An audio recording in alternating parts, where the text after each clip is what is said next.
J'enchaîne avec les... Vas-y, bah là c'est parti. Très bien. Mohamed Koussa, bonjour, bonsoir.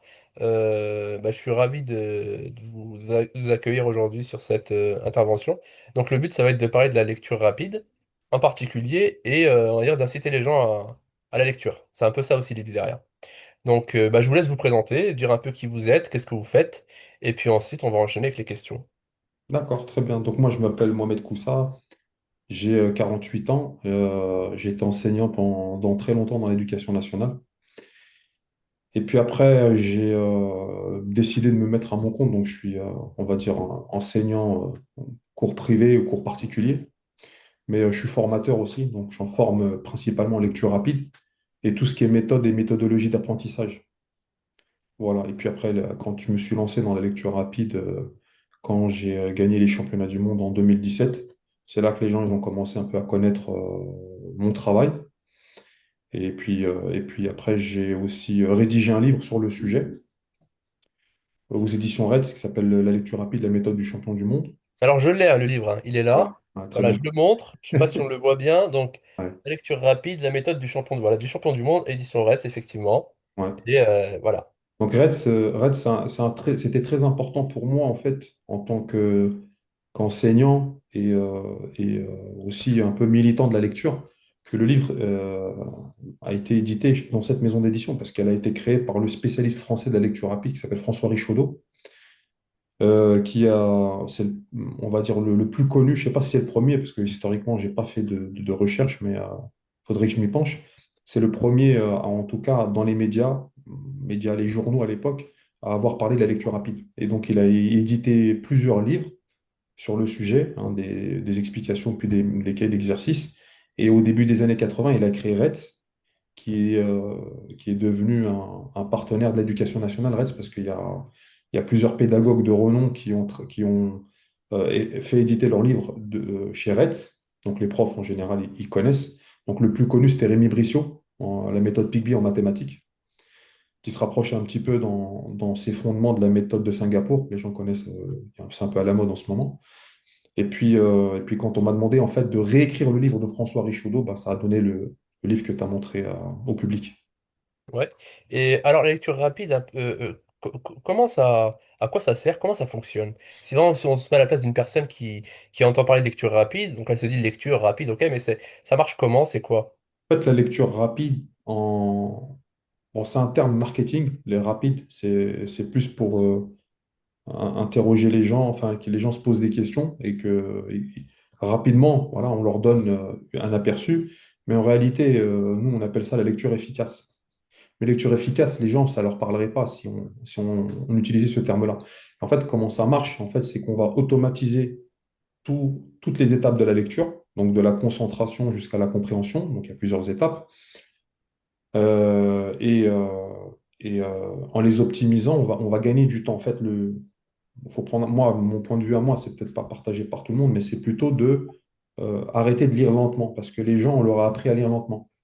Ouais, ah, c'est ça, c'est ce que, en lisant le livre, en fait, c'est ça, c'est drôle, hein, parce que moi, j'avais pensé que je lisais lentement, mais en fait, oui, donc on nous a appris à lire avec un débit lent, en fait, qui Ouais. est pas forcément adapté, enfin, qui est pas normal, quoi.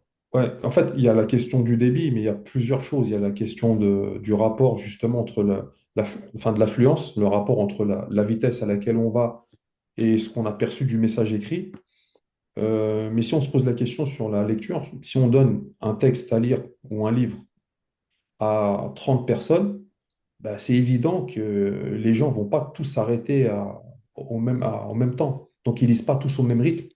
Et si à la fin de l'exercice, on leur donne une feuille, on leur demande qu'est-ce que vous avez retenu de ce que vous avez lu, tout le monde ne va pas retenir la même chose, le même type d'information. Il y en a qui sont très factuels, il y en a qui sont émotionnels, il y en a c'est plus global, il y en a qui sont dans le particulier. Et tout ça, ça joue dans le process de lecture.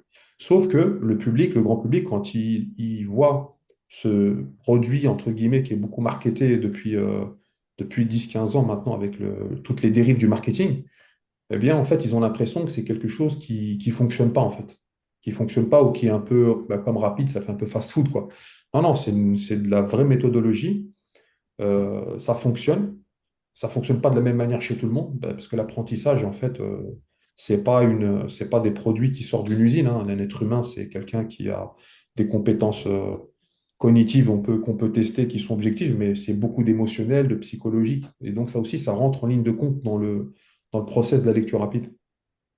D'accord. Et alors la lecture rapide, moi en fait, quand j'ai entendu parler de ça, je savais pas ce que c'était, puis j'en ai entendu parler, je crois que je t'ai vu, j'ai dû te voir dans une émission, toi ou Mohamed Bouclet, je sais plus qui j'ai vu dans une émission, et ça m'a tout de suite intéressé. Pourquoi? Parce qu'à l'époque j'étais étudiant, et en fait je me disais, voilà, en tant qu'étudiant, ça peut être une bonne chose. Dans la manière dont je voyais en fait la chose, je me disais, je vais gagner du temps. Et donc ma question c'est, est-ce que un étudiant gagnera du temps en passant à la lecture rapide? Est-ce qu'il sera beaucoup plus efficace que s'il se mettait à lire comme il lit normalement? Oui, tout à fait. Le but, justement, c'est tout ce qui va être de la lecture quantitative. Quand un étudiant il a affaire à un concours ou à la fin de l'année, il doit passer un examen, chaque semestre, il a des livres à lire, des cours à potasser, etc. Le premier facteur qui l'embête, c'est la quantité. Et comment on a appris dans l'enseignement de masse la lecture comme un produit un peu générique à tout le monde, ben, en fait, on lit lentement. Et donc, il faut une masse de travail qui est très importante à cause de cette façon de lire. Et Et est-ce qu'en lisant vite, on perd pas le côté agréable de la lecture? Parce que le but, c'est pas juste d'être ouais, efficace aussi. non, ça, c'est une question qui revient souvent, mais ça montre aussi un problème de comment les gens ils considèrent la lecture. La lecture, c'est pas fait pour être du plaisir du tout. Ça C'est peut, fait pour comprendre. la lecture, c'est un message écrit, qu'est-ce que tu as compris? Mm. Après, si tu aimes ça et qu'est-ce que ça te fait, tout ça, pour moi, hein, c'est Mm. un peu, on va dire, c'est des dérives de la pensée française. On est comme ça en France. On aime bien un peu la bonne cuisine. Mais est-ce qu'il n'y a pas des styles littéraires qui se prêtent à prendre du Si, plaisir, si, tu vois?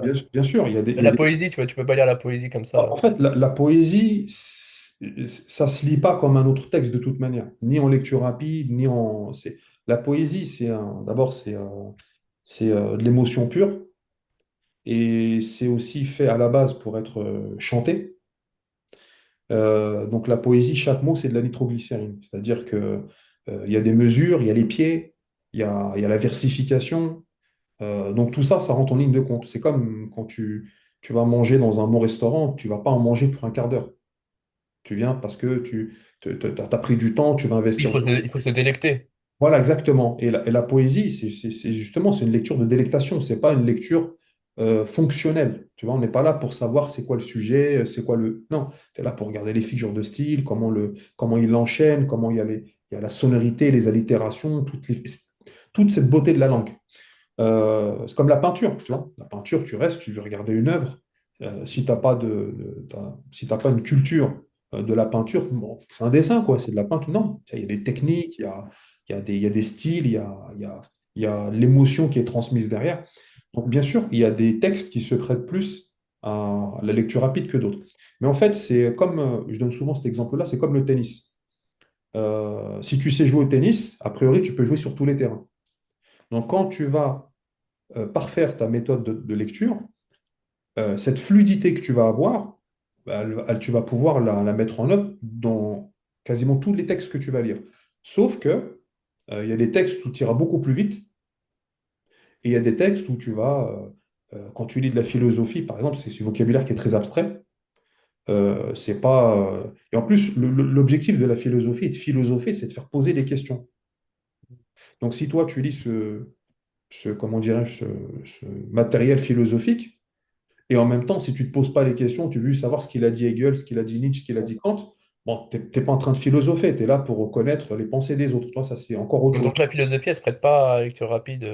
Ben, en fait, ça dépend de ton objectif. Si tu veux juste savoir ce qu'il a dit Nietzsche, ce qu'il a dit Kant pour faire des fiches de lecture, parce qu'on va te demander justement à l'examen de quoi ça parle, tu peux utiliser la lecture rapide, à condition que tu maîtrises le langage et comment on appelle ça, le jargon philosophique. Mm. Tu Oui, vois, parce que, sinon tu vas pas. Non, c'est normal, c'est-à-dire que tu ouais, vas. Même tes fiches, elles vont pas être terribles, quoi. tout à fait. Et c'est pareil dans un peu tous les domaines. C'est-à-dire que quand tu vas rentrer dans de l'histoire, si tu n'as pas le jargon historique, on sait très bien que dans le jargon, les sens des termes sont particuliers. Alors que quand tu vas retrouver le même mot, si tu dis moderne, par exemple, quelque chose de moderne, En histoire, c'est l'époque moderne, ça renvoie à une époque particulière. Mais Mm. quand tu dis, ouais, c'est un style moderne ou c'est un objet moderne, ça veut dire que c'est quelque chose de notre temps, tu vois. Mm. Ces spécificités-là, elles sont prises en compte dans la lecture rapide. Mais quand toi, par exemple, tu es déjà un historien, tu dois préparer un cours parce que tu es prof d'histoire, ou tu as un examen, tu passes le concours, l'agrégation, moi j'ai passé l'agrégation d'histoire. Pour la bibliographie, elle était interminable, tu vois. Ça, après, Ouais, ça, je m'en souviens aussi, hein, c'est c'est horrible. c'est incroyable. C'est déjà, chaque cours, je m'en rappelle, en histoire, tu avais les 4 périodes. Le premier cours, ils te disent d'acheter le livre dans lequel il y a la bibliographie de la période. Donc, tu avais un livre à acheter pour toute la bibliographie du Moyen Âge et l'autre en moderne ou contemporain. Ah, tu vois, tu te retrouves avec des centaines de livres par matière. Après, c'est aussi après de la stratégie de révision, ça aussi, tu vois. Donc, après, choisir les bons livres, les livres de base, tu vois, qui regroupent plusieurs thématiques, tu vois, qui vont te faire gagner du temps. Voilà, c'est vrai que voilà, tu peux, mais après, à partir du moment où tu t'es entraîné, tu deviens un peu performant, tu peux l'utiliser partout. Tu vois, c'est comme si tu commences à faire du sport et que tu commences à travailler ton cardio. Le cardio, en fonction des disciplines, c'est pas le même. Tu vois, le cardio de la boxe et du foot et du judo, c'est pas les mêmes. Par contre, tu auras quand même un cardio de base par rapport à quelqu'un qui fait pas de sport du tout. Tu vois. La lecture rapide, c'est la même chose. À partir du moment où tu t'es entraîné sur du matériel qui est assez simple, après, si tu veux, l'enchaînement, il devient automatisé. Tu vois. Ok. Et alors, bon, on va passer à une notion qui a retenu un peu mon attention. Donc, à un moment donné, tu parlais de subvocalisation. J'ai cru comprendre plus ou moins ce que c'était, mais finalement, je suis un peu perdu. Est-ce que tu peux me dire un peu ce que c'est, comment ça marche, etc. La subvocalisation, ça veut dire en dessous, donc c'est la voix qu'on entend à l'intérieur de sa tête et qui lit en même temps que nous. Donc la vocalisation, ce serait d'utiliser physiquement, de manifester physiquement sa lecture. Donc ça se fait notamment par le fait de bouger les lèvres ou de bouger la langue. Donc ça, c'est de la vocalisation. Mais la subvocalisation, c'est une lecture mentale. Et ça fait que le lecteur, il lit dans son cerveau et il se persuade qu'il faut qu'il entende ce qu'il lit dans sa tête pour pouvoir le comprendre. Et donc, la subvocalisation, depuis très longtemps déjà en lecture rapide, c'est considéré comme un élément qui ralentit. Et que si on regarde le texte et on a vu les mots et les phrases, on doit comprendre automatiquement sans cette étape intermédiaire de dire mentalement ce qu'on a vu. Au point qu'après, dans les laboratoires de sciences cognitives, ils ont fait l'expérience justement sur la subvocalisation. Et ils ont détecté l'aire cérébrale qui se déclenche quand tu as la sensation de compréhension. Tu vois, quand tu sais que tu as compris, si tu as ton cerveau qui s'allume dans un certain nombre, enfin, une activité électrique, on sait la mesurer. Et on sait aussi l'aire cérébrale qui se déclenche quand tu répètes mentalement les mots dans ta tête. Tu vois? Et l'expérience qui a été faite, on a passé des lecteurs sous IRM et on a mesuré quelle est l'aire cérébrale qui se déclenche avant, celle de la compréhension ou celle de la subvocalisation. En fait, il se trouve que c'est l'aire de la compréhension qui se déclenche avant celle de la subvocalisation. Et ça, je l'ai tiré du livre de, comment il s'appelle, Stanislas Dehaene, qui est le directeur du comité scientifique de l'éducation nationale. Alors, c'est lui qui donne les directives un petit peu sur ce qui est bien de faire, ce qui n'est pas bien de faire. Et puis lui, en fait, si tu veux, il a rassemblé les études scientifiques qui vont prouver un certain nombre de choses dans la lecture. Et ça en fait partie de la subvocalisation. Donc, après, quand on se rapporte à la lecture rapide, l'exercice, ça va être de ne pas se remettre sur cette lecture interne pour se persuader de comprendre ce qu'on lit. Tu vois, tu sautes une étape. Et en fait, il dit dans le livre que tu prends 4 fois plus de temps pour formuler ce que tu as compris que de l'avoir compris. Donc, si les lecteurs arrivent à supprimer cette étape, ils vont lire 4 fois plus vite ou perdre 4 fois moins de temps. On prend le problème à l'envers. D'accord. Donc là, ce que tu peux dire, c'est en 2025, c'est que en fait, comment les bienfaits de la lecture rapide sont prouvés scientifiquement. Je te dis ça parce qu'en fait, il y a des mythes autour de la lecture rapide. C'est-à-dire que moi, quand j'avais fait des recherches, je suis tombé sur des gens qui ont dit c'est super, et d'autres qui ont dit ça ne marche pas. Et donc, qu'est-ce que tu peux dire par rapport à Oui, ça? c'est ça, les controverses, c'est partout. On est dans une époque de la controverse. Et même moi-même, j'ai donné une conférence chez un grand groupe français, et il y avait des gens comme ça. Donc, il y avait dans le public un scientifique, un ingénieur de recherche, et qui m'avait dit qu'il y avait des études scientifiques qui prouvaient que ça marchait pas. Je lui dis, mais le problème, c'est comment on fait? Parce que moi, j'ai des gens avec qui ça marche et qui réussissent leur diplôme et des parents qui me félicitent parce que leurs enfants apprennent mieux. Je lui dis, je fais quoi? Est-ce que je me base sur ma pratique personnelle et le concret? Ou alors je me base sur des études de gens que je ne connais pas, qui sont dans d'autres pays, qui ont fait des études euh, dont on sait qu'une étude, elle peut dire une chose un jour, et la plupart des gens ne lisent pas les études. Ce que les gens ils lisent les abstracts. Ils vont lire les résultats de l'étude. Il y a combien d'études qui ont été menées et qu'après, à la fin, ben, on sait que ces études, dans les conditions, elles montrent rien du tout en réalité. Donc moi, je me suis dit, ben, je fais comment? Je fais de la vraie science ou je fais de la science de salon ou de la science théorique?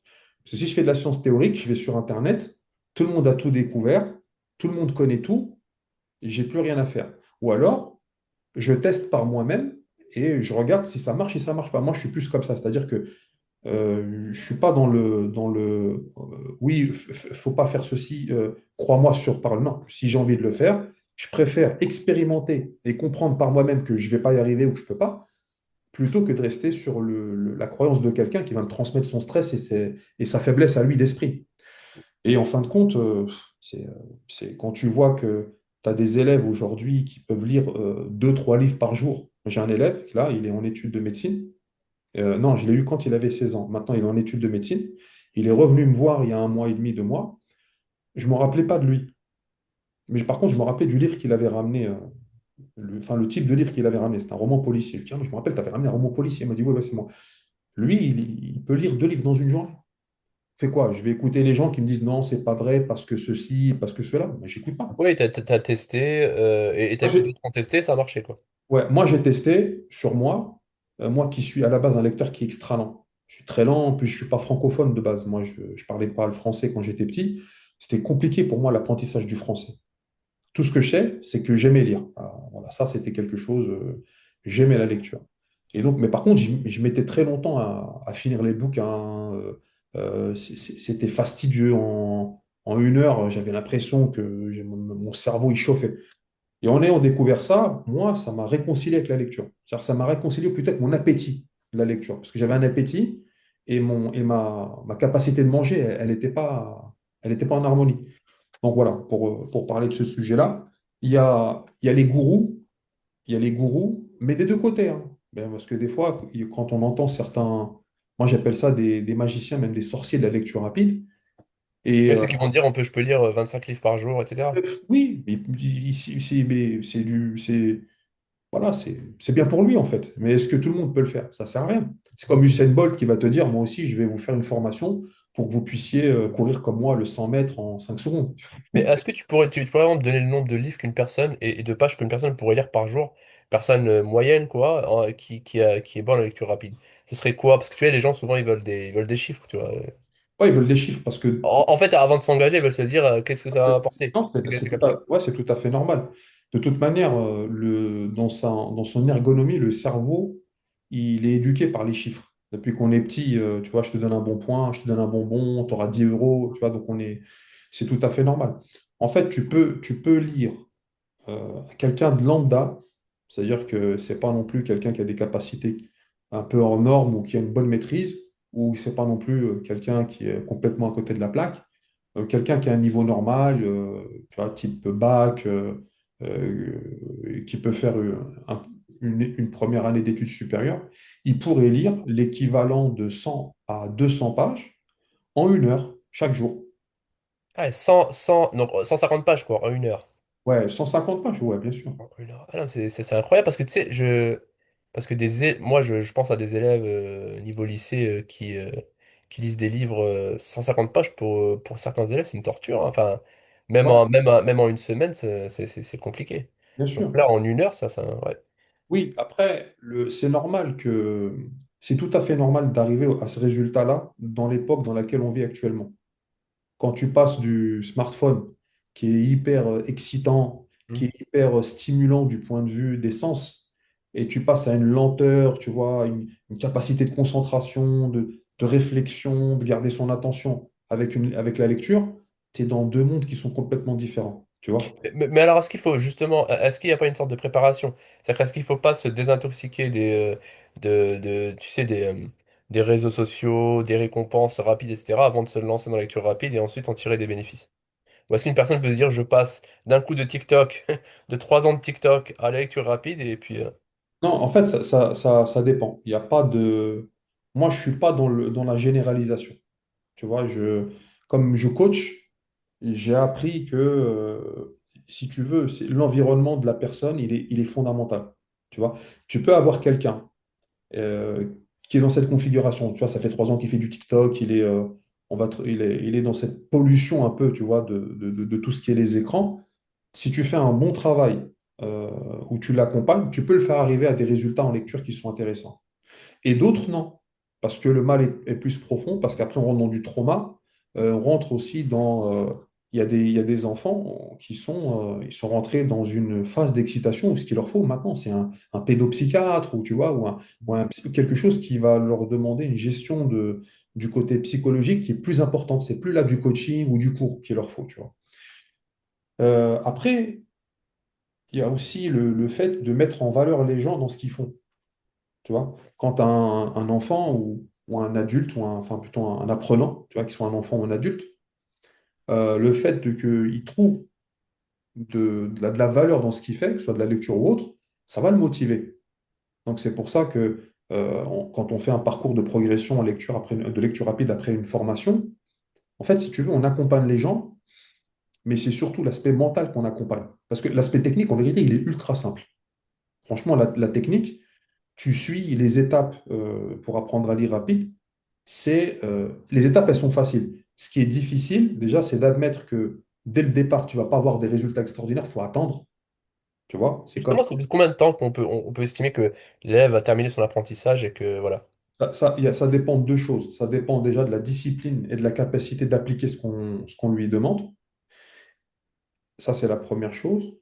Et le deuxième, c'est le deuxième critère. Donc, le premier, c'était la discipline, tu vois, il faut que tu appliques. Et le deuxième, ça va être plutôt d'y croire.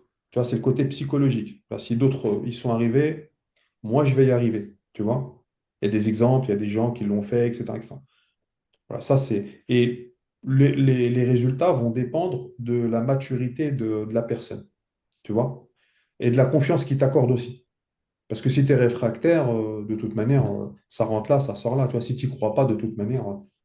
Et ça marche dans plein de choses, hein. Si tu ne crois pas que tu es bon en mathématiques, tu ne feras pas d'efforts en mathématiques. Tu vois, c'est pas propre à la lecture. Si tes parents ils veulent t'inscrire au judo et tu n'y crois pas, tu n'en veux pas et tout.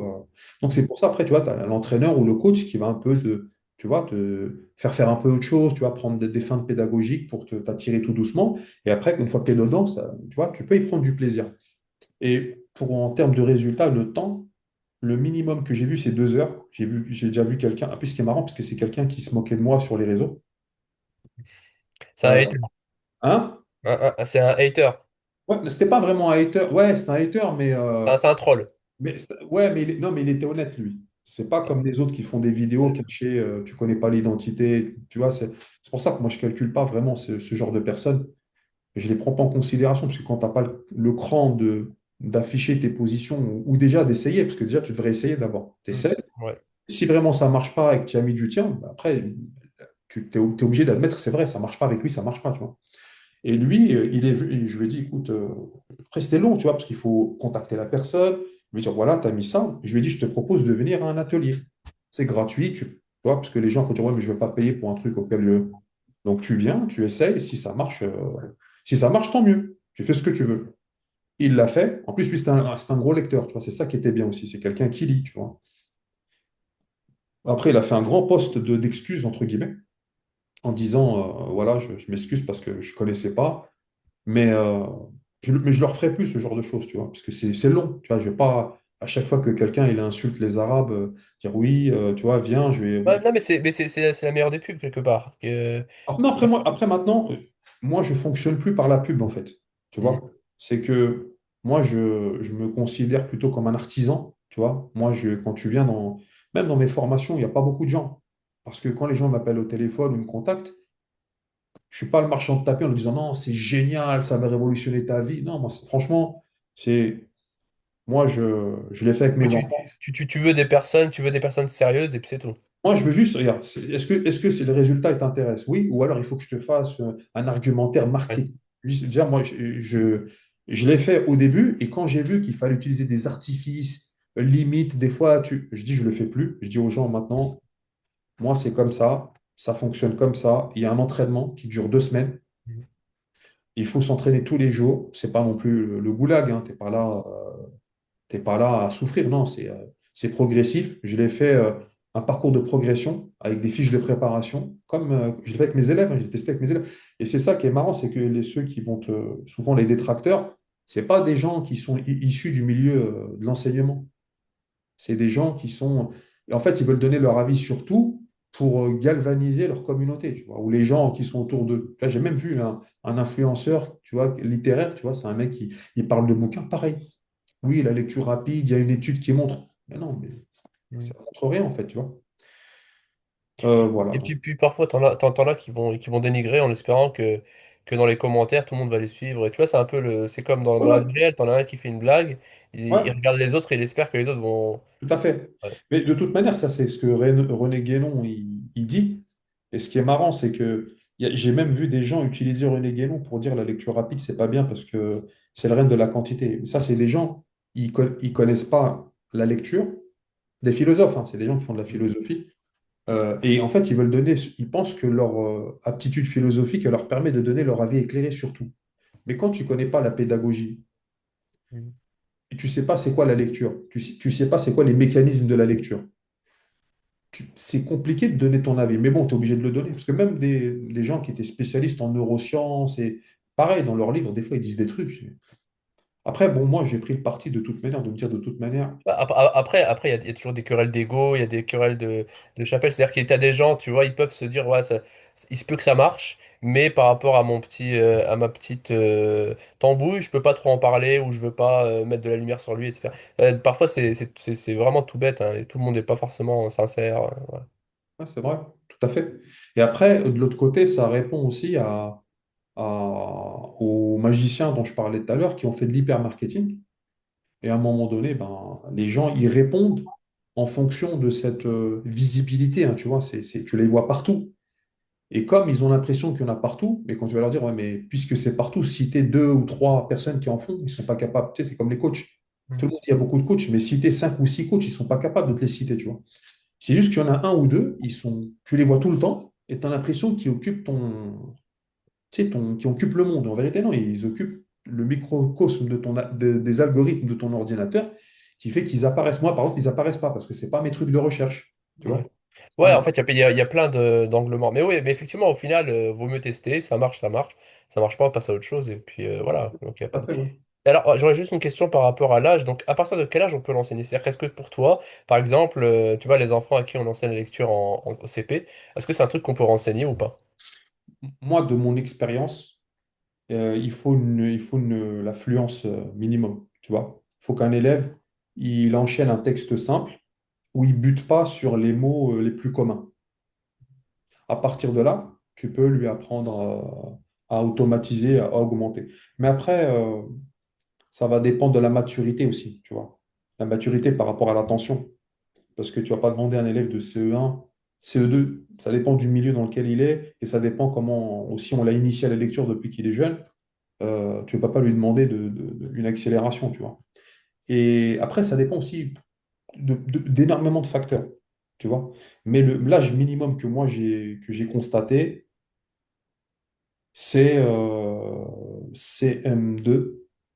Tu vois, CM2, c'est l'âge normal du CM2, tu vois. Donc 10 ans. Et après, tu as toujours des cas un peu exceptionnels. Les meilleurs Ouais. résultats, moi, je les ai obtenus avec un élève de 9 ans. Et D'accord. Ouais, donc en fait, t'as des élèves, ils ont entre quel âge et quel âge? les plus jeunes que j'ai eus, c'est 8 9 ans. Mais je préviens les parents, je leur dis, s'ils lisent fluide, ils peuvent venir en formation. Mais sinon, l'âge minimum, c'est 10 ans. Tu vois? Ouais, Et le meilleur, après moi, là où je vois que les résultats, parce que aussi après, ça dépend comment toi tu constates les résultats, c'est mes amis proches qui me ramènent leurs enfants. Tu vois?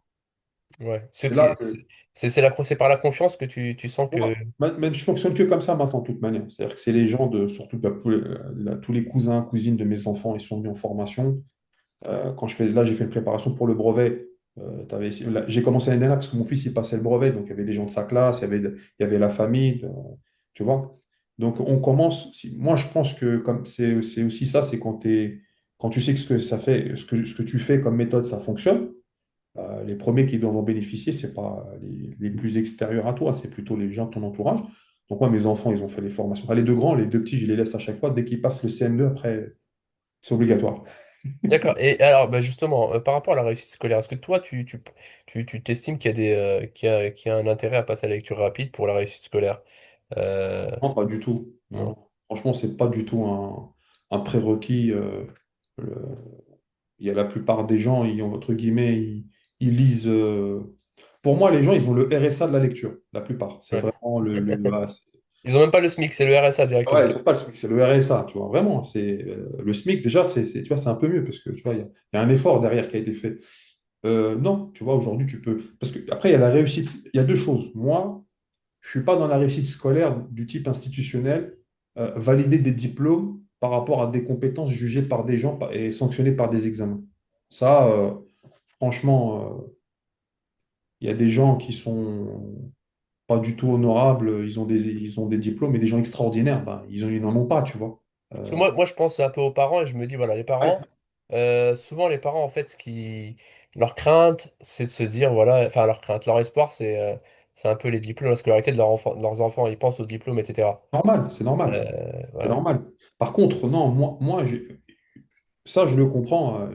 Je suis parent aussi. Tu vois, et je vois quand j'étais instit, moi je suis rentré par voie de concours quand j'étais en tant qu'instit professeur des écoles. Les parents qui viennent te voir pour les devoirs, tu vois, on a l'habitude, tu vois. Par contre, moi ce qui m'intéresse, c'est l'individu et son rapport à la lecture, mais du point de vue vraiment purement intellectuel. Tu vois, moi c'est ça qui m'intéresse. C'est pas que le scolaire. Le scolaire, c'est la phase visible, si tu veux. Mais moi, j'aimerais plus agir sur quelque chose de plus profond. Parce que si, justement, tu vois, on parlait de motivation et d'inciter les gens à la lecture, justement, la réussite scolaire, pour certains élèves, c'est ça aussi qui peut entre guillemets, les dégoûter un peu de la lecture. Parce qu'ils vont associer l'outil lecture au monde scolaire.